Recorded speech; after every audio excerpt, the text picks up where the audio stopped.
Hey, it's good to see you again. Thanks for tuning in. We want to talk about the topic of anger today.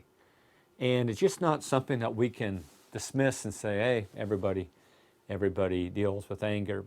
In the book of Matthew chapter 5 and verse 21, it says, "You have heard that the ancients were told, you shall not commit adultery, you shall not commit murder, and whoever commits murder shall be liable to the court.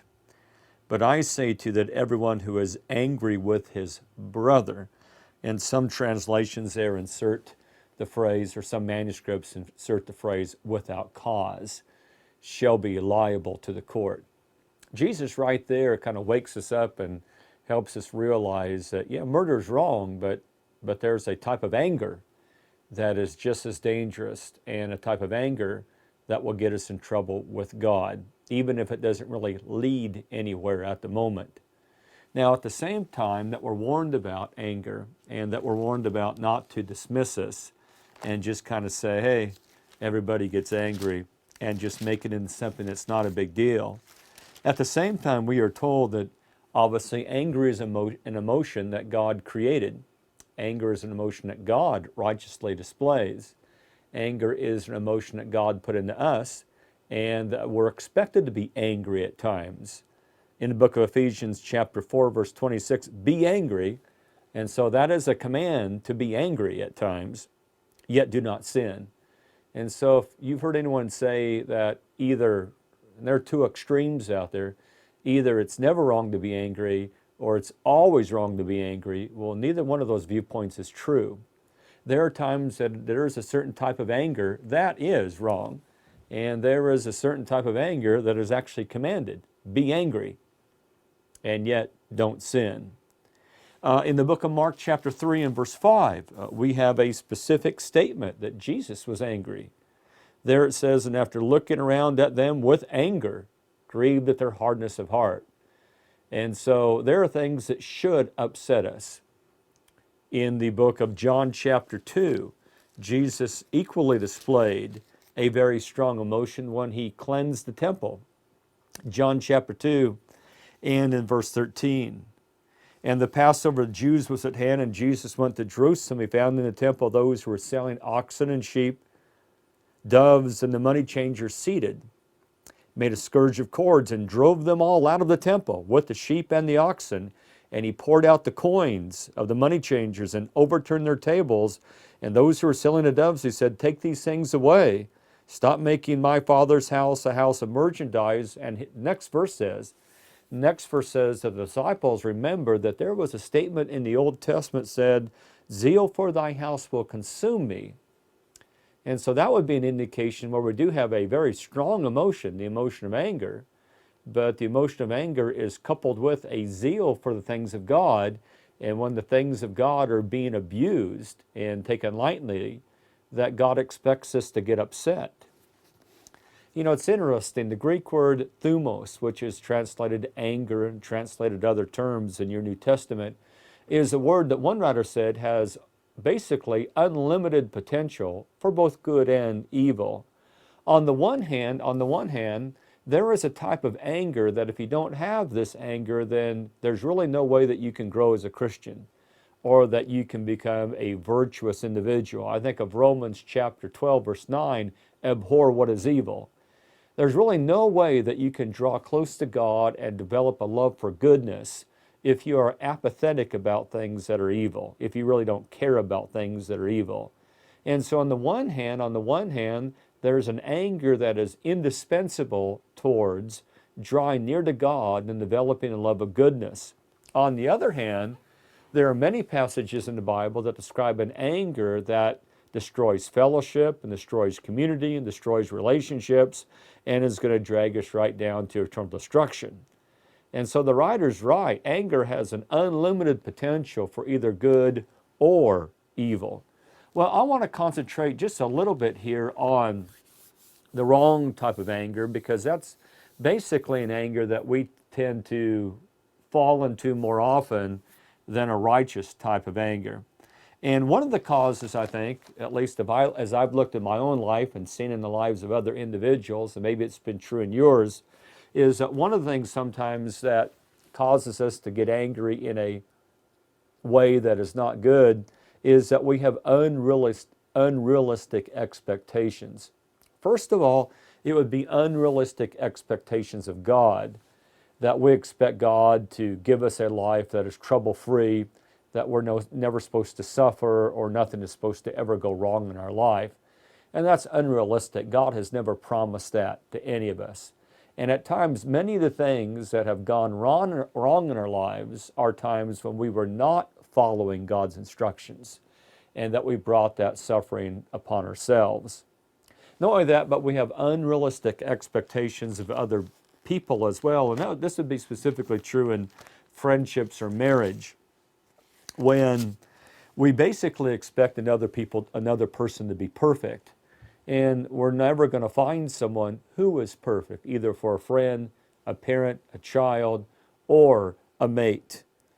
It's interesting in Ephesians chapter 4, verse 31, it says, "Let all bitterness and wrath and anger, clamor and slander be put away from you." And it's interesting, I'm going to stress this a couple of times, that is that God has always given something in the context. God has placed in many passages what I would call like an escape hatch to avoid temptation and sin, an escape hatch to avoid anger. And the escape hatch in this context is verse 32, "Be kind to one another, practice being tenderhearted, practice forgiving, and be forbearing." And don't water down your expectations of what the Bible wants you to do. Don't water down your moral expectations. But you're going to have to bring your expectations in line with what the Bible says about other people. That is, people are not perfect. And in marriage, no one's married to a perfect individual. No one is going to be able to meet your needs all the time, 24/7. That's just unrealistic. And that is one of the causes of anger, is that people have some expectations that are not grounded in truth or reality. Another area that I found that anger arises is when people want to have absolute control over a situation and they're frustrated because they don't.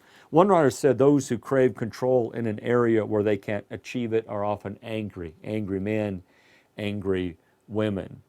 And you need to come to terms with that you're not God. And there's really no way that you're going to be able to control a lot of the things that happen in life. You're not going to be able to control other people. You're not going to be able to control circumstances. You're not going to be able to control the world.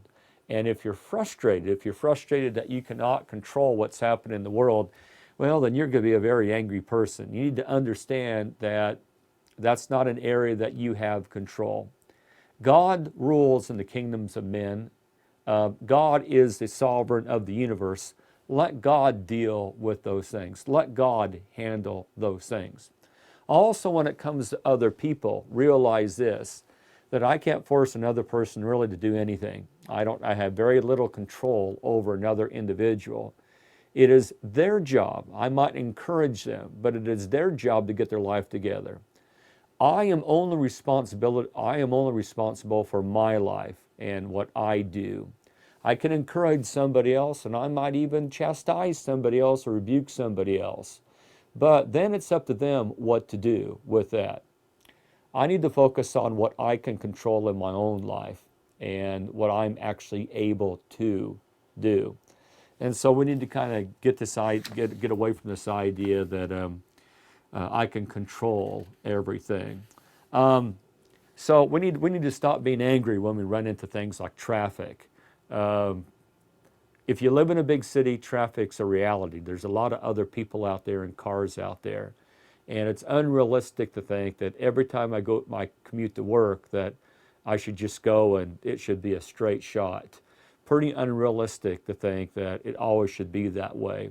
So I'm going to have to come to terms with the fact that I live in an imperfect world.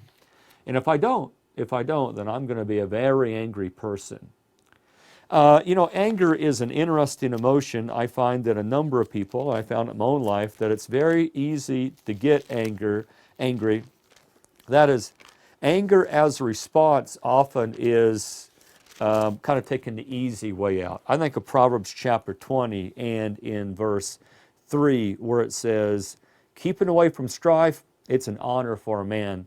Any fool will quarrel. Anger is a very easy emotion to just opt for. Instead of things like self-control and humility and things that are a little bit more difficult, anger. Anger is a very easy thing. And so any fool will quarrel. That's the easy way. The fool takes the easy path, the path of least resistance. So there's no great accomplishment in getting angry or in blowing your top. Proverbs chapter 29, verse 11, a fool always loses his temper. He just always does that. Again, that's his natural response. Very easy thing to do. Doesn't take a whole lot of work. It's doing the easy thing. Ecclesiastes 7, verse 9, do not be eager in your heart to be angry. I like the word eager there. I think sometimes it's a temptation to want to be angry because it feels good. It feels good to be angry because it puts everybody else on the defensive and it makes everybody else into the bad guy. If I'm angry at them, then I don't have to examine my own life. It must be something they did. It's their fault. It's their problem. If I could put everything on them and the focus is on them, then I look pretty good. It's a very cheap way. It's a very cheap way to feel better about yourself. So don't be eager. Don't be all eager to get angry, just waiting for a chance to tell somebody your mind or blow your top. It says anger resides. It just sits there, and it's not the idea that anger is only in fools, because everyone has the emotion of anger. Everyone has the ability to be angry. And so that's not the point of the verse.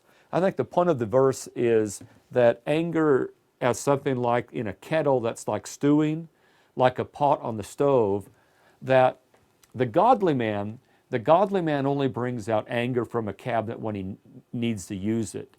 The fool in his mental kitchen, and he has his stove in his mental kitchen, he's always got a pot of anger there. He's always got it. And the stove is always on, and the burner is always on high, and it's always bubbling. And it's just sitting there, and you'll see steam coming off the pot. He's always got that pot ready, and he's probably even got a ladle in it, ready to serve it. The godly man, his anger is more in a cabinet, in a box, in a can or something like that he only brings out when he really needs to use it. The angry man, on the other hand, has that pot of anger just brewing on that stove, eager to use it at any moment. I want to look at a passage here I think is very important when it comes to anger. It's Proverbs chapter 19, verse 3. And here's how it reads. The foolishness of man subverts his way. Or as the New English Bible says, a man's own folly wrecks his life. All right. Then it says, and his heart rages against the Lord. I think that's a really good passage. There's a couple things about the passage I think I'd like you to look at. So look again at Proverbs 19 and verse 3. I don't know about you, but I think I've often violated the passage or found myself being in the passage. And I found a lot of other people being in the passage as well. Think about the times in life that you've been very angry about something and you haven't paused a moment to realize that, and you're angry about a situation you're in, all right? And you haven't stopped to realize that basically it was your fault. That is, your own foolishness got you to this situation.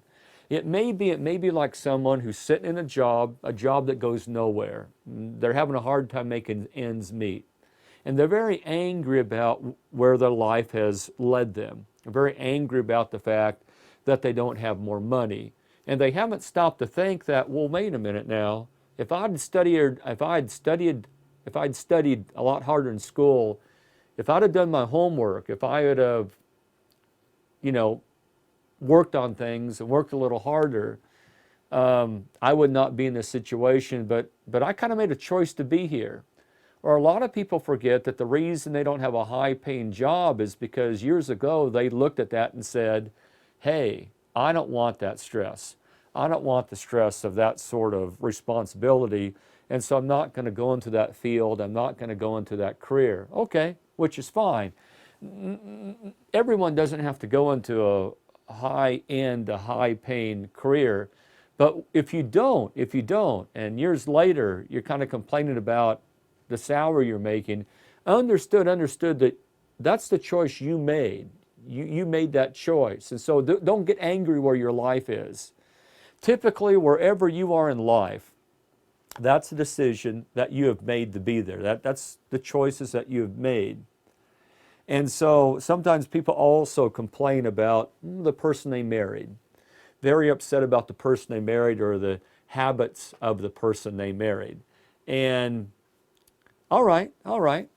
But what you don't realize is that probably when you were dating that person, it's those very habits are the things that attracted you to them.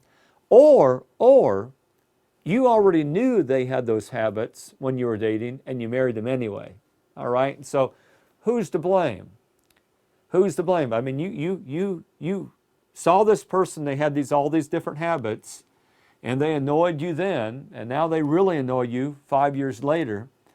Well, it's very unfair. It's very unfair to tell this person now, you got to change this and this and this, when that's the person you married. When you accepted that when you married them, and now you're wanting to change some of the ground rules. And so look at Proverbs chapter 19 and verse 3 again. If you're very angry about something in your life, the circumstances of your life, your station in life, well, who led you there? Who's responsible for you being there? And I think in a lot of situations we'd have to say, well, I am. I am here because this is the result of my choices. All right. So now the second part, though, of the statement is very insightful, because here's what I found a lot about anger that is sinful, anger that is selfish, is the person that anger really is directed at is God. And so take a look at your life and take a look at the things you're really angry about. And some of those things are probably things that you're blaming God for. You know, I hear people say things like, God, why did you allow this to happen in my life? They'll say things like that. Or people sometimes will say this, life isn't fair. Life isn't fair. I heard a man who said that his daughter came up to him and said, life isn't fair.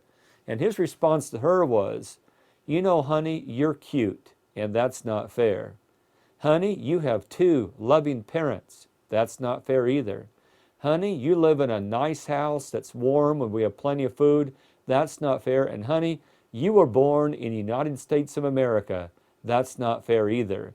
And then he said, honey, you need to pray to God that God keeps your life very unfair. And I think that's true. There's a lot of wisdom in that. You know, when you complain about life not being fair, I think there's a lot of people in other countries that would look at you and say, yeah, life isn't fair. Look at the life that guy has. Look at the prosperity. Look at the citizenship. Look at the opportunities he or she has.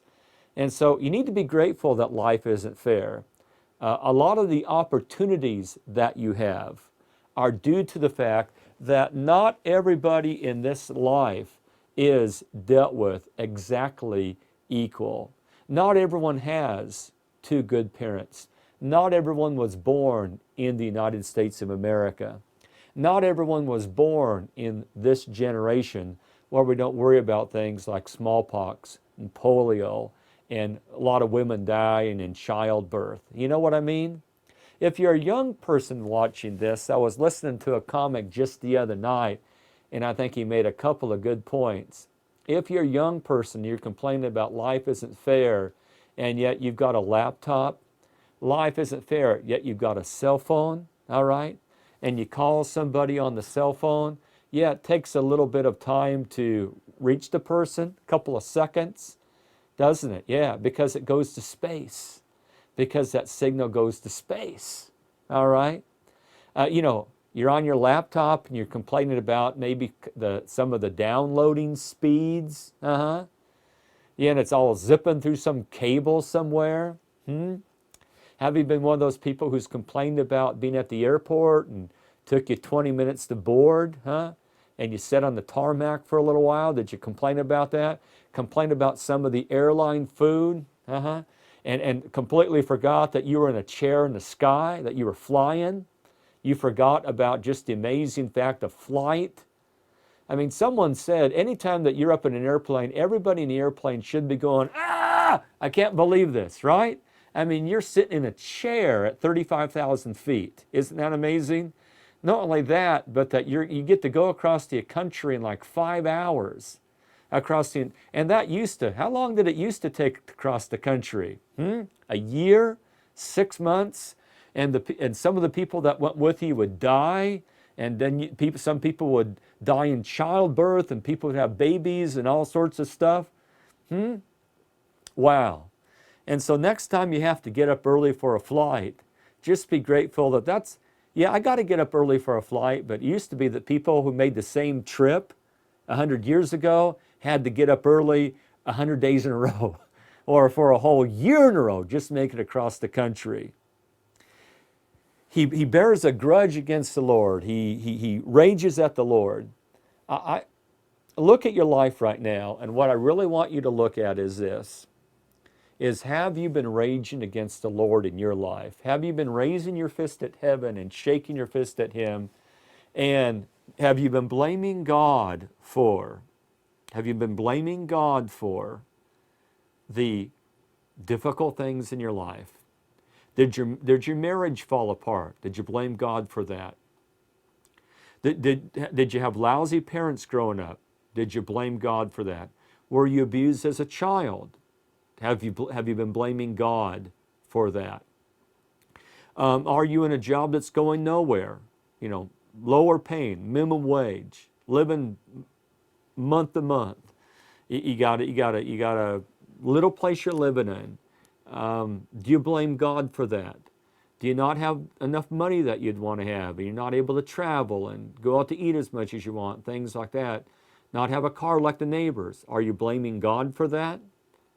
And I really want you to look at that. A lot of anger at the end of the day is not towards the neighbor, and it's not towards the person at work, and it's really not towards your boss. A lot of the anger in people's lives, really where it's directed, is God. They're very angry about God, or they're angry that God hasn't supposedly done more for them. And isn't that a silly thing to say that God hasn't done more for you? God gave you life, and God sent His Son Jesus to die for our sins. And God gives the rain and the sunshine and all sorts of wonderful blessings. And God is willing to give you every spiritual blessing in the heavenly places in Christ, Ephesians 1:3, if you would just submit to Him. Isn't it kind of silly to say that God hasn't done more for me? Well, let's walk a little farther here. Let's take a look at a couple other things. As I said, some people are angry because they're just disappointed at their station in life. But there's another cause of anger that is basically intertwined through all of what I said, and that is it's simply a focus on self. It's just old-fashioned selfishness. One writer said this. They said, other people don't create your spirit. And what he meant by that is sometimes we'll say, that person made me so angry. Really, they made you angry. That person really didn't make you angry. That person didn't create your spirit. That person didn't create anger within you. That person really only revealed the anger already within you. And so when your feelings get hurt, when anger rises within you, you need to realize that it's not that person is really making me angry. It's that person is only exposing in me an anger. Well, that is already there. And I've got a choice what to do with that anger. Now, the reason I bring that up, I'm not saying that people who do terrible things don't have any responsibility. They do. And certain things that people do, yes, we should be angry. We should be angry about things that people do. The evil things that people do, we should be upset about that. And we should let them know in no uncertain terms that what they're doing is not right. We should not turn a blind eye to sin. The Bible makes it very clear, Ephesians 5:11, that we're to expose the unfruitful works of darkness and that we are to reprove and rebuke, 2 Timothy chapter 4 and verse 2. We are not to remain silent. So there is definitely a place for people of character to stand up and make it very clear that that behavior they're saying or the language they're hearing is rotten. All right. But what I want to come back to here is, the reason I bring up this point is because I think so many people have this idea, well, I wouldn't be angry if everybody around me would just behave themselves, right? You know, I wouldn't get frustrated if people around me would start being such jerks, and sometimes that's the attitude on the job. Well, I'd like my job if everyone would stop being such dummies. Well, is it really their fault? Is everyone really out to spoil your day? Or do you have an anger problem? And so we need to kind of face up to that. We need to understand that are you angry because everyone's not behaving perfectly? Well, if that's the case, then you're always going to be angry. Are your expectations unrealistic? And so, you know, the interesting thing is that the problem, in Proverbs chapter 19, verse 19, when we look at anger, it says, a man of great anger shall bear the penalty. Then it says this, and I think this is part of the verse that really catches my attention in Proverbs 19:19. It says, for if you rescue him, you will only have to do it again. Now that's an interesting statement. Here's a man who has a lot of anger, and if you deliver him once, well, the writer says you're going to have to deliver him again. Well, what's that mean? Well, what that means is it's not the people around him making him angry. It's not them, and it's not the circumstances either. This is a guy who's not happy no matter who's around him, and this is a guy who's not happy no matter what the circumstances are. And are you that person? And if you are, then the problem is not the circumstances. The problem is not life, and the problem is not other people. The problem's you. If you're someone that people always have to be trying to deliver, if you're the person that people always have to be intervening and kind of saying, okay, break it up and kind of pulling you back, if you're the type of person that somebody always seems to have to be trying to calm down, like your wife or husband or whatever, then you got an anger problem. And until you fix that, you're going to keep up that cycle. You're going to keep up that cycle of getting yourself into trouble in the situations where people need to deliver you. And it comes to the point that people stop wanting to do that because it's no fun delivering a hot-tempered man. I want to look at a verse here, another verse, and we'll look at the book of Esther. And I think it's a really interesting verse in the book of Esther. It's Esther chapter 5, and it's about Haman, the enemy of the Jewish people at the time. And in Esther 5, verse 11, here's what it says. Then Haman recounted to them, to his friends and his wife, the glory of his riches. You know, here's his bank accounts and all his stocks and bonds, and here's all his wealth and antique furniture and clothes and you name it. The number of his sons, all the sons he had, and every instance where the king had magnified him. It's interesting that Haman could remember all that. Almost like Haman had purposely kept track of all the times that the king had promoted him and all the times that he had been complimented by the king and praised by the king. And also, Haman knew exactly what his wealth was. Kind of interesting that can tell you what Haman was focused on all the time, that he could just give up and get a speech like that without any notes. All right. And how he had been promoted, him above the princes and servants of the king. So here is Haman, and he's a wealthy man, looks like about maybe the only man that might have been more wealthy was the king. He's a powerful man, and clear, he's the second most powerful man in Persia. And he's got all these sons, all right. Haman also said, even as to the queen, let no one but me come with the king to the banquet. That is, he had been invited to a very exclusive banquet, just the king and the queen and only Haman. Nobody else had been invited to that. And tomorrow I am invited by her with the king. That is, tomorrow I'm going to be in another one of these very exclusive banquets.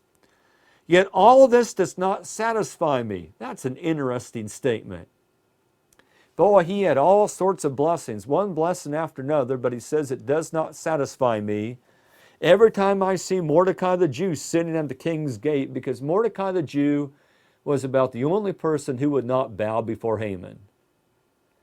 And that one lone individual spoiled or removed from Haman all the pleasures of his wife and sons and riches and house and all of that sort of stuff. Haman could not enjoy any of the things that he had because of one man. You know, anger's kind of like that. Selfish anger's like that. If there, you may have a wonderful wife and kids and family and house, and yet you're all focused on what? You're all focused on the one unkind comment someone said to you at work. And isn't that a shame? It's a shame when men come home and they come home to a beautiful wife and great kids and a wonderful house and a good meal, and men can't enjoy any of it. Why can't they enjoy any of it? Because they're focused on the one thing that somebody at work said to them that might have not been the kindest comment. Isn't that sad? Isn't it sad how we let one little thing spoil everything? Haman falls into that trap. Of course, it was right for Mordecai not to bow before him. Haman could have lived a long time if he had just accepted the fact that, hey, not everyone's going to bow down to me, but that's okay. You know why? I've got a great life. No, Haman didn't do that. And he got focused on, and how many times does the devil do that with you and me? Got focused on the one thing we don't have. And as a result, we completely lost track of all our other blessings. Well, anger has a contagious nature. That is, it spreads. Proverbs 16:29, a man of violence entices his neighbor, leads him a way that's not good. Proverbs 29, verse 22 is another passage that kind of speaks of how anger can spread. An angry man stirs up strife, and a hot-tempered man abounds in transgression, just causes problems. Well, as we bring this topic of anger now to a close, not going to do you any good without telling you at least what you can do about it, right? Talk quite a bit about anger, but you might say, well, I know I'm angry. I don't need any of that. I already know I'm angry. I need help.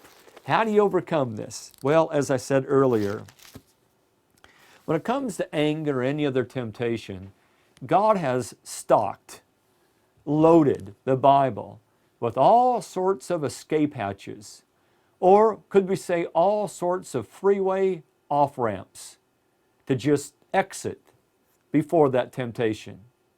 God has given you one exit after another before the exit of temptation comes up that you're free to take. You don't have to take that temptation exit. You got 100 of them. You got 10 of them before that comes up. You got all sorts of exits you can take. You got all sorts of escape hatches you can use. Well, let's take a look at some of them. Genesis 4, Cain's really angry. Cain's angry because God has not accepted his sacrifice. Here's the escape hatch. Verse 6, Genesis 4. Why are you angry? Why is your countenance fallen? If you do well, will not your countenance be lifted up? One of the great ways to overcome sinful anger is do the right thing. If you're all bent out of shape, go and pray about somebody. Go and help somebody out. Go and do something good. Go and do something good. You'll feel better, and it will help. Or do the right thing. If you're so bent out of shape about your life right now, take a look at your life and say, well, I'm not where I need to be spiritually. Get it right. Get your life right with God. You'll feel better. And that anger is going to go away. How about this one? In Acts 9 verse 1, Saul of Tarsus is still breathing out threats against God's people. And yet in that very chapter, Jesus shows up to him, said, why are you persecuting me? Says, go into the city, it will be told you what you must do. There's an escape hatch. Jesus says, Saul, you need to get your life right with God because I'm going to send you to the Gentiles to preach to them. Preach the gospel to them. You know what? Become a Christian. It's amazing how much of the anger in your life is going to go away if you just become a Christian and you're right with the Creator. If you're not right with the Creator, no wonder you're not. No wonder you're angry. How about another one? How about the book of Jonah? Jonah chapter 4. Jonah's all upset because God has spared the city of Nineveh. Jonah does not want God to spare the city of Nineveh. Nineveh's been an enemy to God's people. He doesn't want those wicked people to have a second chance. So he goes and just camps outside the city to see what God's going to do. Gets real hot, real hot. God lets a big old gourd and big old plant grow up behind him and give him shade. And then a worm chews the plant down, and then he gets really mad. And God says to him in Jonah chapter 4, let me get the verse here. In verse 4, do you have good reason to be angry? Good question. There's your escape hatch. You angry right now about things in life? All right, is that anger justified? Do you have a good reason? Are you angry about life not being fair? Hey, you need to be thankful life isn't fair. Because if life was fair, all of us right now would be burning in hell if life was fair, right? Yep. That's right, because we've all sinned and violated God's word. We've all hurt other people. We need to be grateful life isn't fair, that God is merciful and not fair with us. Psalm 103 says God has not treated us like our sins deserve. So let's really take a look at that verse again and realize, hey, we got it good. And then God says to Jonah in verse 10 and 11, God says, Jonah, we got a problem here. You want me to destroy Nineveh and just burn it to the ground. But Jonah, there's 120 persons in Nineveh that don't know the difference between the right and the left. That is there's 120,000 kids in Nineveh, Jonah, that have not reached the age of accountability. I don't want to kill all those kids. And you know what? Jonah doesn't, that's where the book ends, and Jonah doesn't say anything. And if we look at things from God's perspective, okay, if you're kind of frustrated about the way the world is, and you kind of grumble and complain and say, God, why don't you do something about it? And basically God would say to you, well, friend, if I do something about it, that means Jesus comes back and the world's destroyed. And that means everyone meets me in judgment. But friend, there's a lot of people right now unprepared to meet me. And if I come right now, there's going to be a lot of people end up lost, and they're not going to have a chance to hear the gospel, repent, and be baptized to be saved. So can you hold on a little bit? Can you hold on a little longer, you know?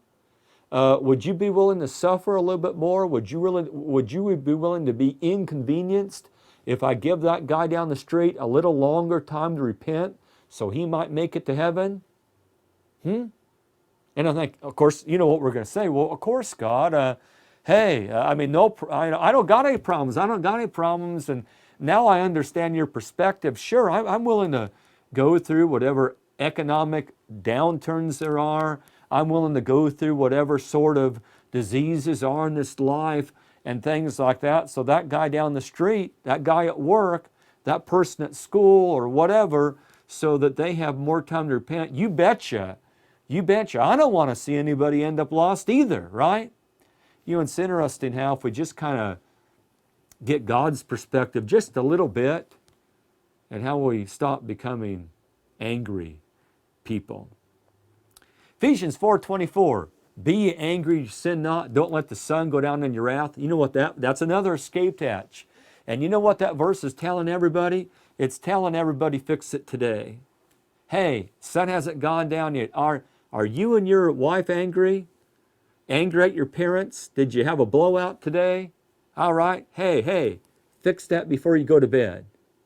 Right? That's the escape hatch, right? Why don't you start tomorrow not having it?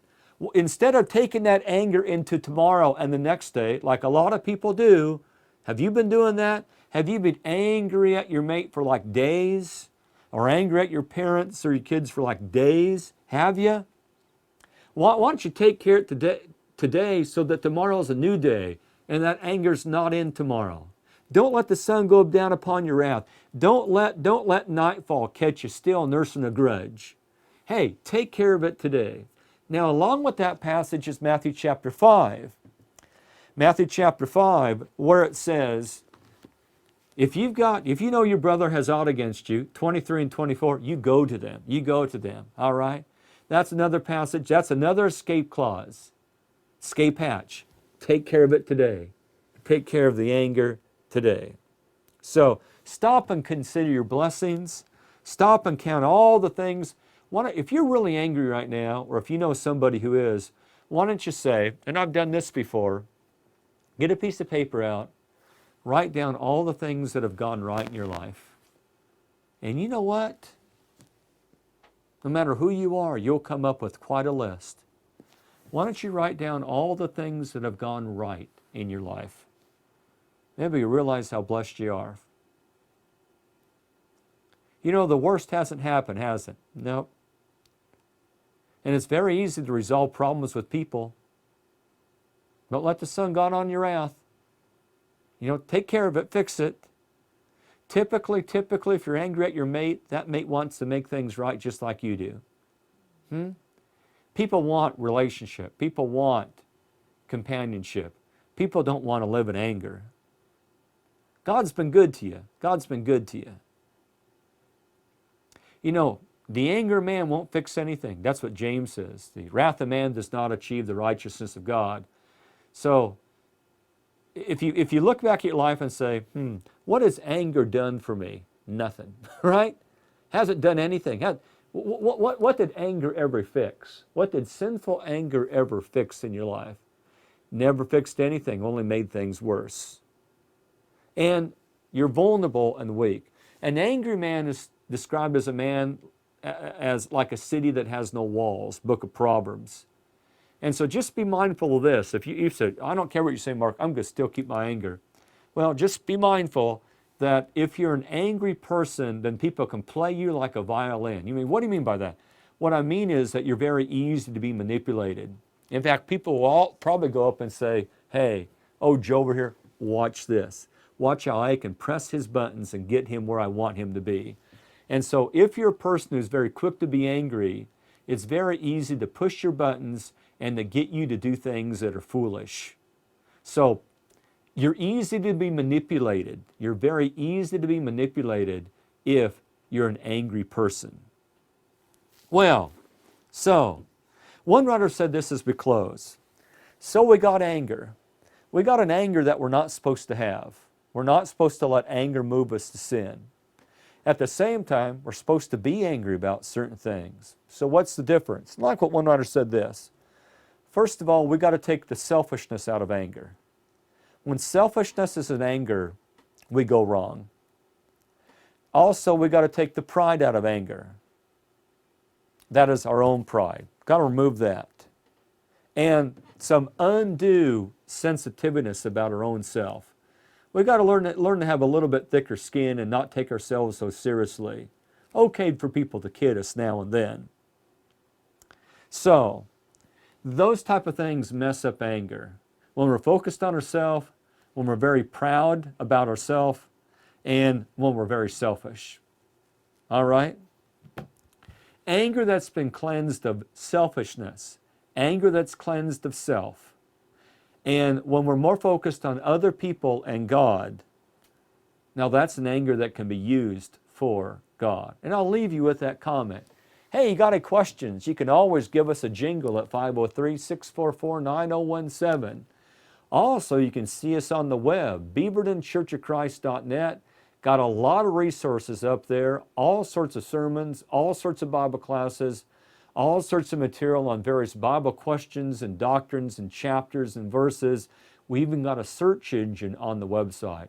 On the website, there is an email address, and that will go directly to me. So if you've got a question, just click on that email link, and it will come to me, and I'll send you an email right back. I always try to give you a Bible answer for a Bible question. If you would like something more personal, if you would like in your home or at a neutral location, a place of your convenience and a time of your convenience, if you would like a home Bible study, yes, I will come into your home, no charge, and we can sit down and study the Scriptures together. You're welcome to fire any question you have at me about God or the Bible or spiritual things. All right, there you go. Hey, until I see you next time, we'll catch you later. Bye.